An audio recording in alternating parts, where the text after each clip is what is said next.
जय श्री कृष्णा। सभी को स्वागत है आपका हमारे चैनल में। आज हम सुनेंगे वट सावित्री की व्रत कथा। एक बार एक राजा के 7 पुत्र थे।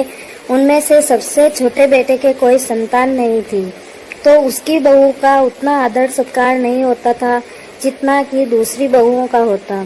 बेचारी का मन बहुत उदास रहता था और उसका पति भी उसका आदर नहीं करता था। उसकी जेठानियां भी उसे ताना मारती थी।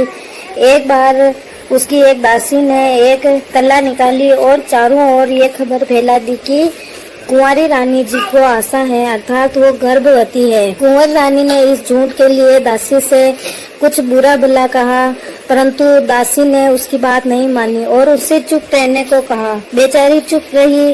दासी ने उसका बाहर जाना भी बंद करवा दिया और बात ही बात में 9 महीने निकल गए। तो दासी ने दाई को बुलवाया और उसे एक सोने का टक्का देकर कहा कि राजा को लड़का होने की खबर दे दो। दाई ने भी ऐसा ही किया। सभी खुश हो गए कि कुंवर रानी को लड़का हो गया। कुंवर रानी भी इस झूठ के अडंगे से बहुत दुखी थी। दासी ने छठी भी पुजवा ली और जलवा भी पुजवा दिया। जरूरी सारे नए करवा दिए। दासी ने पंडित जी को बुलवाकर सोने का टक्का दिया और अर्ज की कि महाराज आप राजा से कहे कि इस बालक के ग्रह योग में ऐसे है कि 12 साल तक इसका पिता इसका मुंह नहीं देखे, यदि देखे तो उसकी मृत्यु हो जाए। तो राजा ने उस दासी की बात और पंडित जी की बात मान ली।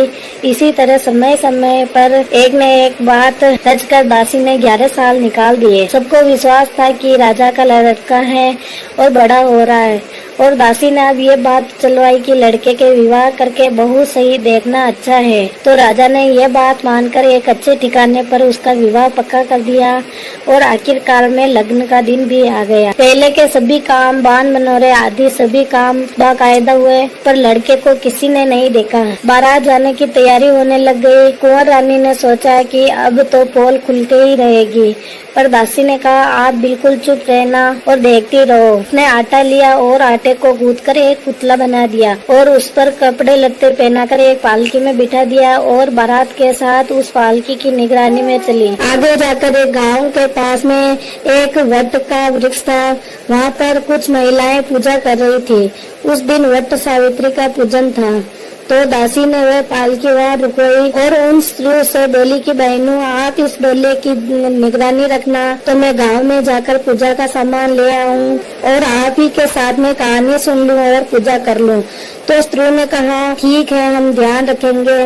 दासी पूजा का सामान लेने चली गई तो पीछे से कुछ कुत्ते आए और उस आटे के पुतले को खा गए और कपड़े लत्ते फाड़ तोड़ दिए। थोड़ी देर में दासी आई और पालकी की तरफ देखकर रोने चिल्लाने लगी। महिलाओं ने सारी बात सुनकर बड़ा दुख किया, पर अब वे क्या करे। दासी ने कहा बहनों अब मैं क्या मुंह दिखाऊं, मैं तो मारी गई, कोई उपाय नहीं है अब तो सभी महिलाओं ने अपना कलंक बचाने के लिए महिलाओं ने वट देवता से प्रार्थना की कि हे वट देवता, हमने आपकी जो पूजा की सच्चे मन से, तो ये सुंदर राजकुमार वापस जीवित हो जाए। तो वट देवता ने प्रार्थना सुन ली और पालकी में एक 12 साल का सुंदर राजकुमार दिखाई दिया। सबकी प्रसन्नता का पार नहीं रहा। दासी की खुशी का कोई ठिकाना नहीं था। बड़ी खुशी से वट देवता की पूजा की और पालकी में ले जाकर बारात के डेरे पर खड़ी और बहुत धूमधाम से विवाह हुआ। सारे नेक दस्तूर पूरे हुए। बारात वापस आ गई।